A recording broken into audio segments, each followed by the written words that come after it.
అన్నమయ్య జిల్లా నందలూరు మండల కేంద్రంలోని జిల్లా పరిషత్ ఉన్నత పాఠశాల లర్నింగ్ ఇంప్రూవ్మెంట్ రాష్ట్ర పరిశీలకులు ఎం వసంత, ఈడి మధుసూదన్ రెడ్డి, ఏ నరసింహారెడ్డి, ఎస్ రహమతుల గురువారం నాడు తనిఖీలు నిర్వహించారు. 6, 7, 8వ తరగతి విద్యార్థులు అభ్యాసన సామర్థ్యాలు, ఉపాధ్యాయుల బోధనా అంశాలు, రిజిస్టర్లను పరిశీలించారు. ఈ సందర్భంగా రాష్ట్ర పరిశీలకులు మాట్లాడుతూ అభ్యాసన అభివృద్ధి కార్యక్రమం అమలులో భాగంగా తరగతి గదిలో ఉపాధ్యాయుల బోధన మరియు సాధన పీరియడ్లో పాటించవలసిన మెలకువలను పరిశీలించామని తెలియజేశారు. తరగతి గదిలో వెనుకబడిన విద్యార్థుల కొరకు ఉపాధ్యాయులు తీసుకోవలసిన రెమెడికల్ బోధన, కార్యాచరణ ప్రణాళిక అంశాలను గురించి రివ్యూ మీటింగ్లో వివరించారు. పలు సూచనలు, సలహాలు ఇచ్చారు.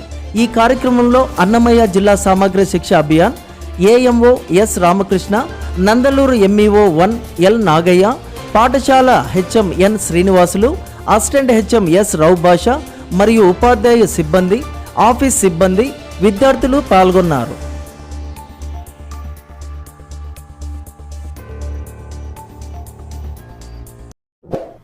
మేము చేసే వీడియోస్ మీ మొబైల్ కి నోటిఫికేషన్ రావాలంటే మా ఛానల్ ను సబ్స్క్రైబ్ చేసుకుని పక్కనే ఉన్న బెల్ ఐకాన్ యాక్టివేట్ చేసుకోండి.